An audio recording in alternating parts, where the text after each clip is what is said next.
नमस्कार, बहुत स्वागत है आप सभी का। आप देख रहे हैं एबीपी गंगा। मैं हूं आपके साथ जया मिश्रा। बुलेटिन की शुरुआत बड़ी खबर के साथ करेंगे और बड़ी खबर आपको बता दें, देश में एक बार फिर से कोरोना का विस्फोट हुआ। पिछले 24 घंटे में 90,928 नए मामले दर्ज किए गए। 24 घंटे में 325 लोगों की मौत हो गई है। एक दिन में 19,206 लोगों की रिकवरी भी हुई है और देश में कुल कोरोना के मामलों की संख्या 3,51,09,286 है। अब तक वैक्सीनेशन का जो आंकड़ा है वो भी आपको बता देते हैं। 1,48,67,80,227 वैक्सीनेशन का आंकड़ा है जो कि राहत भरी है। लेकिन एक तरफ कोरोना का संक्रमण फिर से बढ़ता हुआ दिखाई दे रहा है। वहीं अब यूपी उत्तराखंड में संक्रमण पर सख्त पाबंदी लगाई जा रही है। आज से रात 10 बजे से नाइट कर्फ्यू होगा और यूपी में 16 जनवरी तक 10वीं तक के स्कूल बंद होंगे। ये बड़ा फैसला हुआ है क्योंकि संक्रमण बढ़ता जा रहा है और कोरोना का विस्फोट भारत में हुआ है। 90,928 एक दिन का आंकड़ा है। देश में एक बार फिर से कोरोना की रफ्तार बढ़ती हुई दिखाई दे रही है।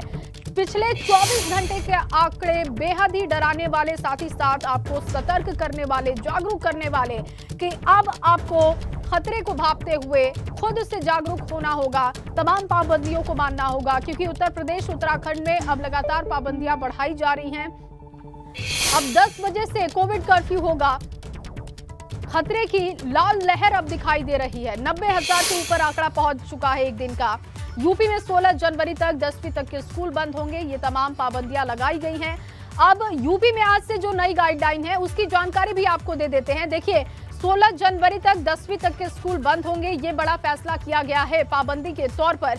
इसके अलावा 11वीं और 12वीं के जो छात्र हैं वो वैक्सीन के लिए स्कूल जा सकते हैं। उन्हें थोड़ी राहत दी जा रही है क्योंकि 15 से 18 साल की उम्र के बच्चे वैक्सीनेशन के लिए अलाउ किए जा चुके हैं। इसके बाद रात 10 बजे से लेकर सुबह 6 बजे तक नाइट कर्फ्यू होगा और 1000 से ज्यादा केस वाले जिलों में पाबंदियां और सख्त कर दी गई हैं। यहां पर क्या सख्ती है वो भी हम आपको बता रहे हैं। जिम, स्पा, थिएटर 50% क्षमता के साथ खुलेंगे। बैंकेट हॉल, रेस्टोरेंट भी 50% क्षमता के साथ संचालित किए जा सकेंगे। शादी समारोह के लिए इंडोर जगह पर 100 से कम लोग होंगे। ये हिदायत दी गई है, ये सख्ती बढ़ाई गई है। तो आज से जो नई गाइडलाइन है उसका पालन आपको करना होगा। अगर आप लापरवाही बरतते हैं तो फिर आपको जुर्माना भी भरना होगा। रात 10 बजे से सुबह 6 बजे तक नाइट कर्फ्यू रहने वाला है। इसमें परिवर्तन किया गया है। इसके अलावा 10वीं तक के भी स्कूल 16 जनवरी तक बंद होंगे। तो अलग अलग जगहों पर इस वक्त स्थिति क्या है, हमारे 3 सहयोगी मौजूद है। इस वक्त हमारे साथ अविनाश जुड़ चुके हैं दिल्ली से, बलराम पांडे नोएडा से मौजूद है और साथ ही साथ शैलेश अरोड़ा हमारे साथ लखनऊ से मौजूद है इस वक्त। सबसे पहले अविनाश, मैं आपका रुख करूंगी क्योंकि एक तरफ बैठक भी होने जा रही है इसी के, लेकिन दूसरी तरफ जो हम देख रहे हैं खतरा, 90,000 से ज्यादा मामले एक दिन के हैं। ऐसे में जो आज इसी की बैठक होने जा रही है, क्या अब ये माना जाए कि कुछ कड़े फैसले हो सकते हैं, कुछ कड़ी बातें यहां से निकलकर सामने आ सकती हैं?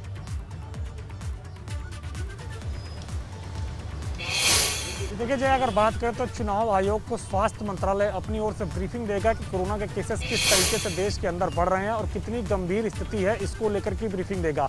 वैक्सीनेशन किस तरीके से है, इसको लेकर के भी जानकारी दी जाएगी। इसके अलावा अगर बात करें तो नीति आयोग के सदस्य डॉक्टर वीके पॉल भी इस मीटिंग में मौजूद रहेंगे। वो भी बताएंगे किस तरीके से चुनाव आयोग को एहतियातन चुनाव कराया जाना चाहिए। चूंकि तमाम से जो राजनीतिक पार्टियां हैं उन्होंने ये कहा है कि चुनाव जरूर कराया जाना चाहिए, लिहाजा किस तरीके से सुरक्षित तरीके से चुनाव कराया जाए, इसको लेकर के ये काफ़ी अहम बैठक होगी। इलेक्शन कमीशन आज की जो बैठक है इसलिए भी अहम मानी जा रही है कि चुनाव की घोषणा से पहले चुनाव आयोग की ये काफ़ी महत्वपूर्ण बैठक मानी जा रही है। आज की बैठक में जो भी रणनीति तैयार होगी उसी का ऐलान चुनाव आयोग चुनाव की घोषणा करते वक्त करेगा। क्योंकि तमाम सारे जो दल हैं उन्होंने ये कहा है कि राजनीतिक जो रैलियां हैं उस पर पाबंदी लगा दी जाए। खासतौर से कांग्रेस पार्टी ने ये कहा है कि अगले कुछ दिनों के लिए इस पर रोक लगा दी जानी चाहिए। वहीं अगर बात करें तो तमाम से जो राजनीतिक दल हैं वो एहतियातन तौर पर अपनी तमाम सारी रैलियां कैंसिल करने लग गए हैं। बीजेपी भी अब अपने दूसरे विकल्प की ओर जा रही है, यानी कि वर्चुअली तौर पे बहुत सारी रैलियां वो ऑर्गेनाइज करने जा रही है। तो ऐसे में बहुत मुमकिन है जब आज स्वास्थ्य मंत्रालय के साथ बैठक हो तो रैली लेकर कोई दिशा निर्देश जारी कर दिया जाए। बिल्कुल हालांकि अविनाश, पूर्णतः अब देखिए पाबंदी सख्ती करेगा चुनाव बढ़ाने की आयोग। तो जरूरत है और कई जगहों पर ये सख्तियां अब शुरू भी हो चुकी हैं। उत्तर प्रदेश, उत्तराखंड की अगर हम बात करते हैं तो आप तीनों हमारे साथ बने रहिए, आगे भी आपसे अपडेट लेंगे। फिलहाल कुछ जरूरी जानकारी है अपने दर्शकों को दे दे, क्योंकि अब जिस तरीके से खतरा बढ़ते जा रहा है उस पर सख्ती की जरूरत। लेकिन उत्तर प्रदेश में 7 दिन में 10 गुना रफ्तार ये कैसे बढ़ा, ये भी जान लेते हैं। हर रोज मामले निकलकर सामने आ रहे हैं, आंकड़े क्या कहते हैं इस पर नजर डालना बहुत जरूरी है। 29 दिसंबर को 193 मामले रहते हैं, जबकि 30 दिसंबर को ये आंकड़ा 251 हो जाता है। 31 दिसंबर की अगर आप बात करते हैं 383 आंकड़ा पहुंच जाता है।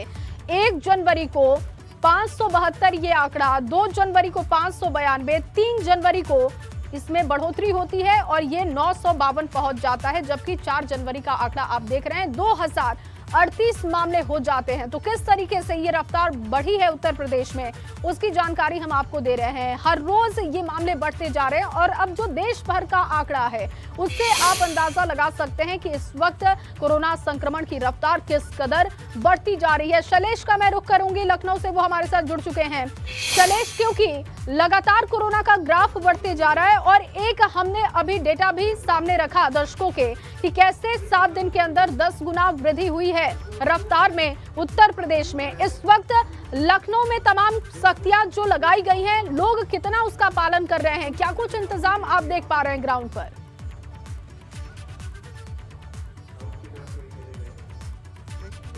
की आपने बात की है, ये कल तक के हैं और जाहिर सी बात है जिस तेजी से आंकड़े बढ़ रहे हैं, आज के आंकड़े भी अब से कुछ दिन जारी हो जाएंगे और जिस तेजी से आंकड़े बढ़ रहे हैं इससे इनकार नहीं कर सकते कि आज के आंकड़े शायद और भी ज्यादा डराने वाले सामने आएंगे। ये जो आंकड़े हैं आप अगर देखें तो 2 लाख से अंदर टेस्ट हो रहे हैं, तब इतने केस निकलकर आ रहे हैं। मुख्यमंत्री ने निर्देश दिए हैं कि अब प्रदेश में 4 लाख टेस्ट प्रतिदिन करें, 3 से 4 लाख। अगर 3 से 4 लाख टेस्ट प्रतिदिन होता है तो जाहिर सी बात है कि ये आंकड़ा और बढ़ेगा। तो निश्चित रूप से कोरोना का जो प्रसार है, देखिए जो प्रसार था कोरोना संक्रमण का वो ऑलरेडी काफी हद तक हो चुका है। अब क्योंकि उनकी जांच हो रही है केसेस की, तो वो डिटेक्ट होकर सामने आ रहे हैं और यही कोशिश है कि जल्द से जल्द लोगों की ट्रेसिंग टेस्टिंग कर ली जाए और उसके बाद उनको जो भी पॉजिटिव है आइसोलेट कर दिया जाए, यही तैयारी है। इसके अलावा आज से लेकर नाइट कर्फ्यू जो है उसकी समय सीमा बदल जाएगी, रात 10 बजे से नाइट कर्फ्यू लागू हो जाएगा अगले दिन सुबह 6 बजे तक के लिए। इसके अलावा स्कूल कॉलेज को बंद कर दिया गया है, स्कूल कॉलेज जो है वो कक्षा 12वीं तक फिलहाल ऑनलाइन मोड पर ही अब रहेंगे। इसके अलावा अगर बात करते हैं तो देखिए जो जहां पर भी 1000 से ऊपर केस होंगे वहां पर जिम, मॉल, स्पा, इनको लेकर जो नई गाइडलाइंस है वो अपने आप लागू हो जाएंगी, प्रभावी हो जाएंगी। अगर हम राजधानी लखनऊ के कंटेक्स्ट में स्पेशली बात करें तो जो आरआरटी टीम है उसकी संख्या को बढ़ाया गया है ताकि ये टीम जल्द से जल्द ज्यादा से ज्यादा लोगों की ट्रेसिंग करे, उनको अलग करे। 1 करोड़ मेडिकल किट तैयार की गई है। देखिए पूरे प्रदेश के लिए मेडिकल सप्लाई कॉर्पोरेशन ने ये किट्स तैयार कराई है और अलग अलग जिलों में बेची जा रही है कि जो लोग होम आइसोलेशन में उनको मेडिकल किट समय से उपलब्ध कराई जाए। 1 करोड़ मेडिकल किट, बेड्स की व्यवस्था की जा रही है। ऑक्सीजन प्लांट्स की अगर बात करें तो 550 से ज्यादा नए ऑक्सीजन प्लांट जो है वो ऑलरेडी तैयार हो चुके हैं और उनकी सबकी जो जांच है उसके लिए भी जिला स्तर पर जिलाधिकारियों ने निर्देश दे दिए हैं। तो एक तरफ बेड की व्यवस्था 1.5 लाख से ऊपर देखिए बेड की व्यवस्था की जा चुकी है। तो एक तरफ बेड की व्यवस्था, एक तरफ ऑक्सीजन की व्यवस्था, एक तरफ मेडिकल किट की व्यवस्था और साथ साथ फोकस इस बात पर कि कैसे इसकी जो कॉन्टैक्ट ट्रेसिंग है उसको ज्यादा से ज्यादा किया जाए, क्योंकि ट्रेसिंग, टेस्टिंग और ट्रीटमेंट जो है ये जो ट्रिपल T फॉर्मूला है ये पिछली बार भी अपनाया गया, कारगर साबित हुआ। इस बार भी फॉर्मूले को अपनाया जा रहा है और देखना ये है कि आज के जो आंकड़े हैं वो किस तरह से सामने आते हैं, लेकिन लोगों के स्तर पर भी देखिए इस बात को बहुत ध्यान देना होगा कि जिस तरह से लगातार केस बढ़ रहे हैं, चाहे मास्क का इस्तेमाल हो, चाहे सैनिटाइजर का इस्तेमाल हो, हैंड वॉश, जो जरूरी चीजें, सोशल डिस्टेंसिंग की बात की जाती है, इन चीजों को देखिए सख्ती से सभी को पालन करना पड़ेगा, क्योंकि जो हालात है बिल्कुल शैलेश, अब सख्ती से हर नियम का पालन करना होगा, तभी हम कोविड को मात दे सकते हैं। तीसरी लहर की शुरुआत हो चुकी है और आंकड़े क्या कहते हैं, लोग अब इस खतरे को भाप सकते हैं आसानी से। बलराम का रुख करूंगी। बलराम, क्योंकि नोएडा की स्थिति और ज्यादा खराब दिखाई देती है उत्तर प्रदेश की अगर हम बात करते हैं, आंकड़ों की बात करते हैं, ताजा आंकड़े नोएडा के क्या हैं और जो पहले से पाबंदियां लगाई गई हैं क्या लोग उसको लेकर जागरूक दिखाई दे रहे हैं?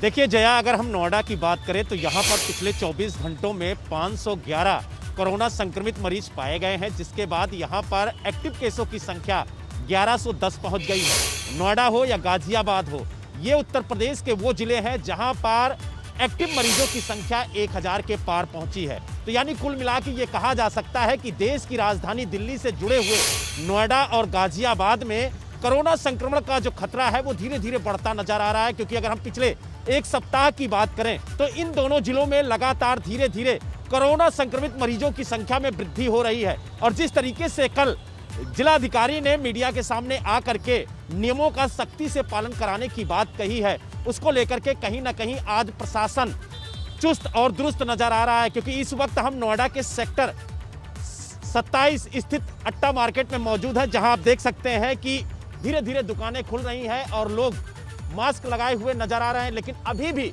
कुछ लोग ऐसे हैं जो लापरवाह नजर आ रहे हैं, उनके चेहरे पर मास्क आपको नजर नहीं आ रहा होगा। और यही वजह है कि प्रशासन ने साफ कहा है कि नो मास्क नो सामान, यानी अगर दुकानदार के पास कोई भी ग्राहक पहुंचता है, उसके चेहरे पर अगर मास्क नहीं है तो उसे सामान नहीं दिया जाएगा। साथ ही जो सिनेमा घर हैं, जो मॉल है, वहां पर भी 50% क्षमता के साथ ही उन्हें खोलने की इजाजत दी गई है। साथ ही जो जिम है, जो स्विमिंग पूल है, उन्हें पूरी तरह से 16 जनवरी तक बंद कर दिया गया है। हाई स्कूल तक के सभी स्कूलों को 16 जनवरी तक बंद किया गया है। और जो 11वीं और 12वीं के छात्र हैं, उन्हें जो कोविड वैक्सीनेशन के लिए कैंप लगाए जा रहे हैं, वहां जाने की इजाजत दी गई है और उनका वैक्सीनेशन तेजी से हो, इसके लिए भी ठोस कदम उठाए जा रहे हैं। लेकिन जिस तरीके से धीरे धीरे कोरोना संक्रमण का खतरा खास तौर से देश की राजधानी दिल्ली से सटे हुए नोएडा और गाजियाबाद में बढ़ रहा है, उसको लेकर के अब प्रशासन चौकन्ना हुआ है। क्योंकि सरकार ने भी कहा है कि जहां 1000 से ज्यादा एक्टिव केस है, वहां पर सतर्कता बरती जाए, नियमों का सख्ती से पालन कराया जाए। और यही वजह है कि जिला प्रशासन अब एक्टिव हुआ है और उसने कहा है कि अगर नियमों का उल्लंघन करते हुए कोई पाया गया तो उसके खिलाफ सख्त से सख्त कार्रवाई की जाएगी। और जो तस्वीरें हम आपको दिखा रहे हैं, आप देख सकते हैं कि कुछ लोग ऐसे भी आपको नजर आएंगे जो बिल्कुल बलराम, अभी भी जो लोग हैं वो बाजारों में सख्ती से नियमों का पालन नहीं कर रहे हैं, ये भी देखा जा रहा है। लेकिन अब लोगों को जागरूक होने की जरूरत है। इस बीच एक बड़ी जानकारी मिल रही है, सीधे उसी का रुख करेंगे। बड़ी खबर आपको बता दें, लगातार जानकारी हम आपको दे रहे हैं कि देश भर से जो आंकड़े सामने आ रहे हैं वो बहुत ही डराने वाले हैं, चौंकाने वाले। और इस बीच गाजियाबाद से बड़ी जानकारी, डीएम राकेश सिंह ने जारी की कोविड गाइडलाइन। ये बड़ी खबर मिल रही है क्योंकि कोरोना के मामले लगातार बढ़ते जा रहे हैं और इस बीच अब सख्तियां बढ़ाई जा रही हैं। Swimming pool, water park, gym बंद करने के आदेश हैं डीएम की तरफ से। रेस्टोरेंट के साथ ही होटल, फूड पॉइंट्स और सिनेमा घरों में 50% क्षमता रखी जा रही है और बंद स्थान पर अधिकतम 100 से ज्यादा लोग एकत्र नहीं हो सकेंगे। इस बात का बहुत ख्याल रखना होगा होटल संचालक को भी, और अगर लापरवाही होती है तो फिर जुर्माना भी भरना होगा। भारत में कोरोना का विस्फोट हुआ और इसके साथ साथ अलग अलग प्रदेशों से क्या स्थिति सामने आ रही है वो हम आपको बता रहे हैं। लेकिन बढ़ती रफ्तार के बीच अब चुनावी कार्यक्रम जो है, चुनाव वाली जो रैलियां हैं उस पर भी ब्रेक लगता हुआ दिखाई दे रहा है। किसके किसके कार्यक्रम रद्द हो गए हैं ये अब हम आपको ग्राफिक्स के जरिए बता रहे हैं। देखिए, सीएम योगी का आज नोएडा में कार्यक्रम था लेकिन ये रद्द किया जा चुका है। सीएम योगी की मुरादाबाद की आज की रैली भी रद्द की जा चुकी है, तो सीएम के 2 कार्यक्रम रद्द किए गए। इसके अलावा लखनऊ में 9 जनवरी को प्रधानमंत्री मोदी की रैली होनी थी, ये भी रद्द हो चुकी है। कांग्रेस ने 2 हफ्ते के लिए हर बड़े राजनीतिक कार्यक्रम रद्द कर दिए हैं। 7 शहरों में होने वाली लड़की हूं लड़ सकती हूं मैराथन भी रद्द कर दी गई है। तो ये बीजेपी कांग्रेस के चुनावी कार्यक्रम जिन्हें रोक दिया गया है, रद्द कर दिया गया है। 7 शहरों में लड़की हूं लड़ सकती हूं मैराथन भी रद्द की जा चुकी है कांग्रेस की तरफ से। बीजेपी की तरफ से भी पहल की गई है, प्रधानमंत्री के कार्यक्रम को रोका गया है, मुख्यमंत्री के कार्यक्रम पर भी ब्रेक लगा दिया गया है। तो ये तमाम हम आंकड़े आपको बता रहे हैं और अब देर ही सही लेकिन राजनेता दुरुस्त आए हैं। अब बढ़ती हुई रफ्तार को देखते हुए चुनावी कार्यक्रम पर ब्रेक लग रहा है। अविनाश, जैसा कि लगातार हम जिक्र कर रहे थे कि एक तरफ कोरोना का विस्फोट देश में हुआ, उससे पहले तमाम राजनीतिक दलों की तरफ से एक पहल की गई, या फिर हम ये कहें कि ये डर की वजह से ही शायद अब कम से कम चुनावी कार्यक्रम पर ब्रेक लगता हुआ दिख रहा है। देखिए, अगर बात करें तो जिस तरीके से तमाम जनता की प्रतिक्रिया आ रही थी और कुछ राजनीतिक दल भी लगातार ये कह रहे थे कि अब रैलियों को टाल देना चाहिए, उसी के मद्देनजर तमाम सारी अब राजनीतिक पार्टियों ने एक कदम आगे बढ़ाते हुए अपने तमाम सारे कार्यक्रम को रद्द करना शुरू कर दिया। हालांकि अगर बात करें तो चुनाव आयोग 11 बजे स्वास्थ्य मंत्रालय के अधिकारियों के साथ बैठक करेगा, जहां पे इस बात को लेकर चर्चा की जाएगी कि जो चुनाव की घोषणा हो तो उसमें किस तरीके से राजनीतिक पार्टियों को प्रचार की अनुमति दी जाए, क्योंकि पूरी तरीके से रैली प्रतिबंध को लेकर के जहां कुछ राजनीतिक दलों ने लिखा है चुनाव आयोग को, तो वहीं कुछ राजनीतिक दल ये चाहते हैं कि कुछ प्रतिबंध के साथ रैलियों की इजाज़त दी जाए, यानी कि अगर बहुत बड़ा मैदान है तो वहां पे कुछ सीमित संख्या के साथ रैलियों की इजाज़त दी जाए। अब देखना है कि चुनाव आयोग जब आज स्वास्थ्य मंत्रालय के अधिकारियों के साथ बैठक करता है तो स्वास्थ्य मंत्रालय के अधिकारी क्या ब्रीफ करते हैं उनको। बिल्कुल अविनाश, मैं लौटती हूँ आपके पास, बने रहिए आप हमारे साथ, क्योंकि एक के बाद एक बड़ी खबरें सामने आ रही है। एक और बड़ी जानकारी मिल रही है गोरखपुर से, अपने दर्शकों को दे दे। कोरोना की वजह से गोरखपुर महोत्सव को स्थगित किया गया, ये बड़ी जानकारी मिल रही है। इस वक्त 11 और 12 जनवरी को इसका आयोजन होना था, लेकिन महोत्सव को रद्द किया जा चुका है, स्थगित किया जा चुका है। महोत्सव समिति की बैठक के बाद डीएम ने इस बात की जानकारी दी है कि कार्यक्रम को स्थगित किया जा रहा है। 11 और 12 जनवरी को आयोजन होना था महोत्सव का, लेकिन अब महोत्सव समिति की तरफ से डीएम ने भी ये इस बात की जानकारी दी है। जो बैठक हुई उस बैठक के बाद ये फैसला किया गया। स्थितियां सामान्य होने पर गोरखपुर महोत्सव का आयोजन किया जाएगा।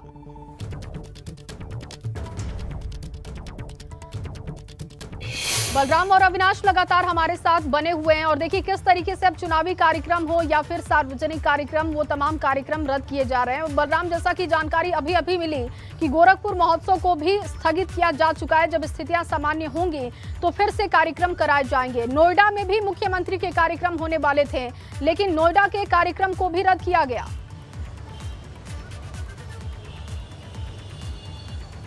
बिल्कुल, देखिए जिस तरीके से नोएडा या उत्तर प्रदेश में कोरोना संक्रमण का कहर बढ़ रहा है, उसको देखते हुए जो राजनीतिक दल हैं उन्होंने भी अपने कार्यक्रम स्थगित किए हैं। आज नोएडा में मुख्यमंत्री योगी आदित्यनाथ का कार्यक्रम था, जहां वो 1500 छात्रों को टैबलेट और स्मार्टफोन बांटने वाले थे। उसके बाद कई परियोजनाओं का लोकार्पण व शिलान्यास करना था उन्हें, लेकिन उन्होंने अपना कार्यक्रम स्थगित कर दिया। इसके अलावा कांग्रेस का एक कार्यक्रम था लड़की हूँ लड़ सकती हूँ के तहत मैराथन, जिसमें 5000 लड़कियों को पार्टिसिपेट करना था, लेकिन वो भी कार्यक्रम रद्द कर दिया गया। साथ ही जो जिला अधिकारी हैं उन्होंने साफ तौर से कह दिया है कि जो भी भीड़ भाड़ वाले इलाके हैं वहाँ पर 100 से ज़्यादा लोगों की गैदरिंग नहीं होनी चाहिए। यानी कुल मिला के ये कहा जा सकता है कि अब उत्तर प्रदेश सरकार और जिला प्रशासन पूरी तरह से इस कोविड-19 की रोकथाम के लिए सतर्क नजर आ रहा है और यही वजह है कि जगह जगह अब पुलिस और प्रशासन के जो अधिकारी हैं वो पेट्रोलिंग करके स्थिति का जायजा ले रहे हैं और जो लोग प्रोटोकॉल का पालन करते हुए नहीं नजर आ रहे हैं उनके खिलाफ कार्रवाई भी हो रही है। प्रशासन ने साफ कह दिया है कि अगर बिना मास्क के घर से बाहर निकलते हैं तो आपका चालान काटा जाएगा, यानी पहली बार आपको आर्थिक दंड दिया जाएगा और दोबारा अगर नहीं मानते हैं तो आपके खिलाफ कानूनी और वैधानिक कार्रवाई भी की जाएगी। तो कुल मिला के ये कहा जा सकता है कि अब जिला प्रशासन पूरी तरह से एक्टिव नजर आ रहा है और खास तौर से उन जिलों में जहां पर 1000 से ज्यादा एक्टिव केसों की संख्या है और उन जिलों में नोएडा और गाजियाबाद शामिल है, क्योंकि प्रदेश में सबसे ज्यादा अगर एक्टिव केसों की बात की जाए तो नोएडा और गाजियाबाद में है। यही वजह है कि दिल्ली से सटे हुए नोएडा और गाजियाबाद में प्रशासन पूरी तरह से चौकन्ना नजर आ रहा है, चाहे वो स्विमिंग पूल हो, चाहे वो जिम हो या फिर वाटर पार्क हो, सभी को 16 जून तक पूरी तरह से बंद कर दिया गया है और साथ ही नियमों का सख्ती से पालन कराने के लिए अधिकारी सड़कों पर उतरे हैं। इस वक्त हम नोएडा के सेक्टर 27 स्थित अट्टा मार्केट में मौजूद हैं। आप देखिए कि किस तरीके से यहाँ पर दुकानें खोली जा रही हैं, लेकिन आप देखिए जो कर्मचारी हैं उनके चेहरे पे आपको मास्क नजर आ रहा होगा। ये पहले तस्वीरें देखने को नहीं मिलती थी, लेकिन जब से प्रशासन ने सख्ती बरती है उसके बाद आप देखिए कि लोग अब नियमों का पालन करते हुए नजर आ रहे हैं और जो लोग नियमों का पालन करते हुए नजर नहीं आ रहे हैं उनके खिलाफ कार्रवाई की जा रही है। यानी कुल मिला के ये कहा जा सकता है कि कोविड की रोकथाम के लिए हर संभव प्रयास प्रदेश सरकार और जिला प्रशासन कर रहा है, लेकिन हमें और आपको भी सतर्क रहना होगा इस महामारी से बचने के लिए। जो मूल मंत्र है 2 गज की दूरी, चेहरे पे मास्क जरूरी। बिल्कुल बलराम, और तभी अगर हम इसका पालन करते हैं, हम और आप अगर इसका पालन करेंगे तभी तमाम सख्तियां, तभी तमाम पाबंदियां कारगर साबित होंगी। आप दोनों हमारे साथ बने रहिए। एक और बड़ी जानकारी मिल रही है, अपने दर्शकों को सीधे बड़ी खबर बताएंगे। बड़ी खबर यह है कि देश में ओमिक्रॉन के केसेस भी बढ़ते जा रहे हैं और अब ओमिक्रॉन के कुल आंकड़े 2630 तक पहुंच चुके हैं। महाराष्ट्र और दिल्ली से सबसे ज्यादा मामले निकलकर सामने आए। महाराष्ट्र की अगर हम बात करते हैं, यहां पर ओमिक्रॉन के केसेस 797 हैं। दिल्ली में ओमिक्रॉन के मामले 665 हो चुके हैं और अब तक कुल 955 मरीज रिकवर भी किए जा चुके हैं। लेकिन ओमिक्रॉन के मामले भी अब बढ़ते जा रहे हैं। एक तरफ देश में जो आंकड़ा है वो 90,928 है, वहीं पर ओमिक्रॉन के जो केसेस हैं वो किस तरीके से बढ़ते जा रहे हैं उसकी जानकारी हमने आपको दी। महाराष्ट्र और दिल्ली के हालात सबसे ज्यादा खराब हैं।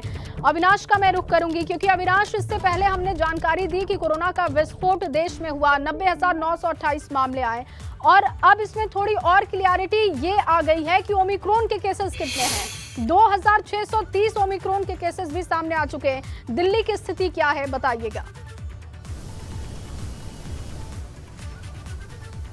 देखिए जय, अगर बात करें तो दिल्ली में 465 के करीब ओमिक्रॉन के जो मरीज हैं वो इस वक्त मौजूद हैं और यहाँ पे उनका इलाज चल रहा है। दिल्ली के LNJP अस्पताल में बाकायदा उनके लिए डेडिकेटेड अस्पताल बनाया गया है जहाँ पे ओमिक्रॉन से संक्रमित मरीजों का इलाज चल रहा है। अगर बात करें तो उत्तर प्रदेश में भी स्थिति लगातार विकराल हो रही है क्योंकि जिस तरीके से कोरोना के केसेस बढ़ रहे हैं, ओमिक्रॉन के केसेस भी उत्तर प्रदेश में बढ़ रहे हैं। 31 मामले यूपी में अब तक आ चुके हैं जिनका इलाज जारी है। उत्तराखंड में भी 8 मामले आ चुके हैं क्योंकि उत्तराखंड काफ़ी छोटा राज्य है और वहाँ पे हेल्थ इंफ्रास्ट्रक्चर उस तरीके से नहीं है जैसा कि होना चाहिए था, जैसा कि ज़रूरत है।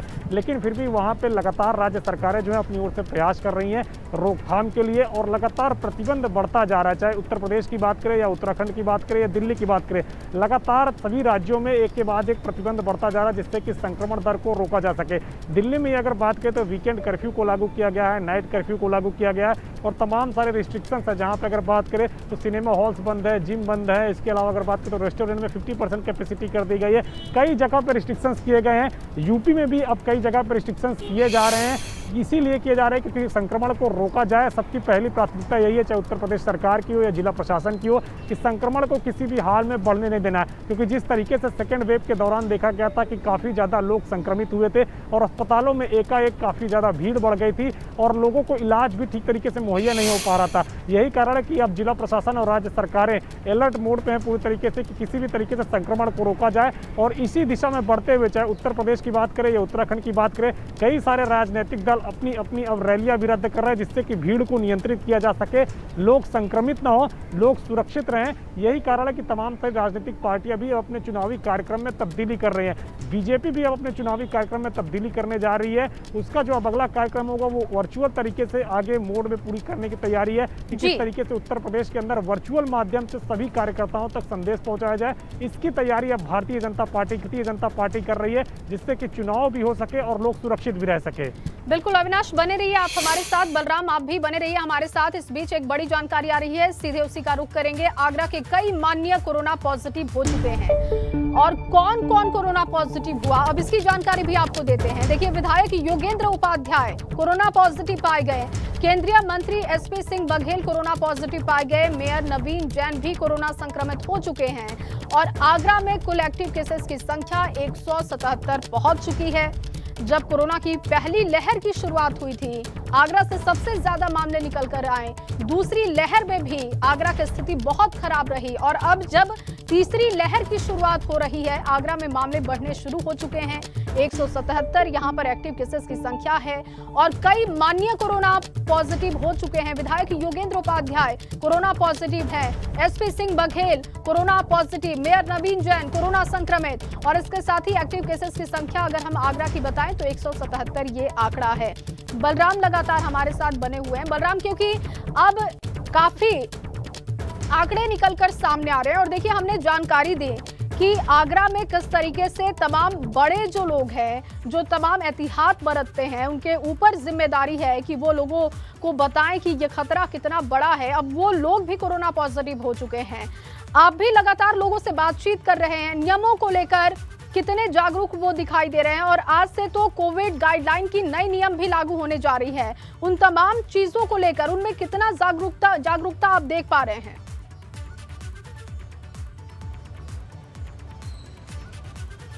बिल्कुल जया, जिस तरीके से कोविड के केसेस बढ़ रहे हैं उसको लेकर के प्रशासन और सरकार पूरी तरह से चौकन्ना नजर आ रही है।